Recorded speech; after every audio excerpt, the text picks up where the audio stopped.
J'avais vraiment les boules. Patricia Cass, The Voice, super bloquée par Zaz, une candidate convoitée par la star vide son sac. Ce samedi 8 février 2025, Patricia Cass, Zaz, Florent Pagny et Vianney, déterminés à recruter les meilleurs talents, ne se sont pas fait de cadeaux. Super bloquée par sa consoeur, l'interprète de Mon mec à moi, n'a malheureusement pas pu intégrer une talentueuse candidate dans son équipe. Une situation que l'intéressé a évoquée sans filtre au cours d'un entretien accordé à Télé Loisirs. Ce samedi 8 février 2025, les aficionados de The Voice étaient aux anges puisque la seconde salve des auditions à l'aveugle de la 14e saison a été diffusée. Si Vianney a volontiers repris sa place de juré au même titre que Florent Pagny, cette année, les chanteuses Zaz et Patricia Cass font leur début à leur côté. Déterminées à dénicher les meilleurs talents pour constituer leurs équipes, les deux stars ont rapidement pris leur marque.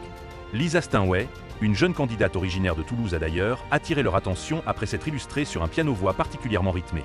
Bluffée par son immense talent, les 4 coachs ont tous retourné leur fauteuil rouge. Alors qu'elle souhaitait la convaincre de rejoindre son équipe, Patricia Cass a malheureusement été super bloquée par Zaz. À son grand dam, elle a dû faire une croix sur la jeune femme qui a rejoint celle de l'interprète de Je veux. Je ne sais pas si on le droit de parler, même retourner du coup. Tu me laisses terminer ? A lâché l'ex-compagne de Yannick Aleno à l'égard de sa collègue qui lui a répliqué sans ciller, après cesser le jeu.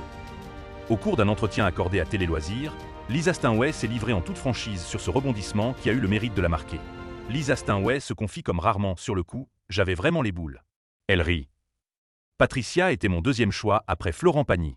J'attendais vraiment de voir ce qu'elle allait dire, a confié l'intéressé. L'occasion pour elle d'expliquer pourquoi elle n'a finalement pas rejoint l'équipe du célèbre chanteur. J'ai été piégée par tout ce qui s'est passé. Zaz, qui était pourtant mon dernier choix, est la première coach à s'être retournée, a reconnu l'artiste en toute sincérité. Manifestement, l'audace de Zaz a fait toute la différence. C'est aussi la seule à avoir joué le jeu quand je les ai mis au défi de faire une vibe. Zaz s'est tellement battu pour m'avoir. Je me suis dit que je serais idiote de ne pas aller vers une personne qui me veut autant, a renchéri Lisa Steinway. J'ai écouté mon cœur car comme elle vient aussi du jazz, mon style lui parle et je savais qu'elle me laisserait être qui je veux artistiquement. C'est dit.